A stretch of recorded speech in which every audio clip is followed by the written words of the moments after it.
Our next tank made the whole world tremble with fear. It was built by the most evil tyrant of the 20th century.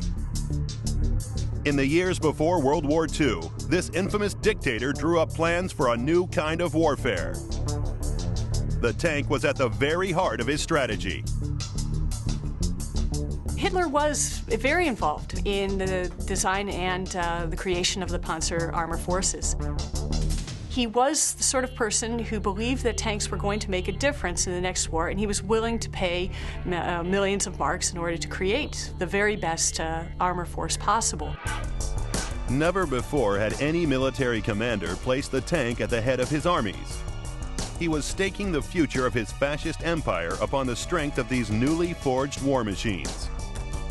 But would these Nazi tanks pass their ultimate test in the heat of combat? This vehicle could outmaneuver anything, and if it couldn't outmaneuver anything, it could outfight anything. It's the equivalent almost of having the jet engine in a fighter airplane. We suddenly see a mobile, fast vehicle, no longer the plodding mobile fort of the First World War.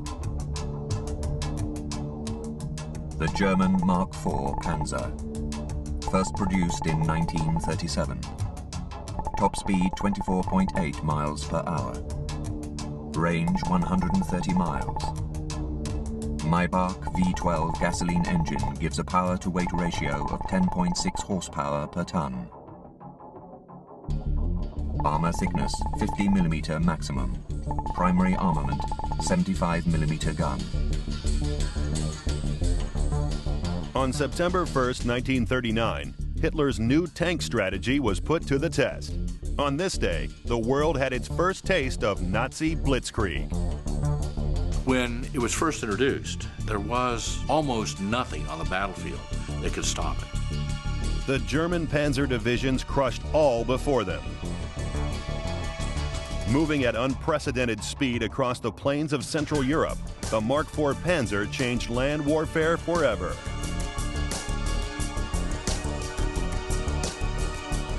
Hitler used his tanks en masse, but it was a small, seemingly insignificant piece of equipment that actually revolutionized tank warfare.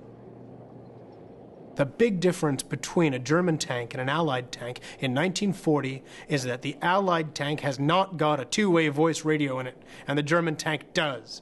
And because every German tank has got a sturdy little radio in it, that the commander can just use as though it were a telephone, and they've been rehearsing with radios for years. That is what makes German armored warfare so effective in 1940. Overnight, the tank had become the decisive weapon of land warfare, a fast-moving, powerful resource that could punch through defensive lines. With these tanks up front, the Germans advanced across Europe at up to 20 miles per day. The Mk IV scores an average ranking for mobility and gets good points for armor and for firepower. But the Mk IV Panzer is really let down in the ease of manufacture category.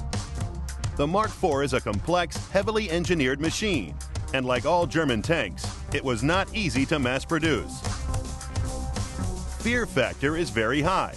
In the early days of World War II, this tank was unstoppable.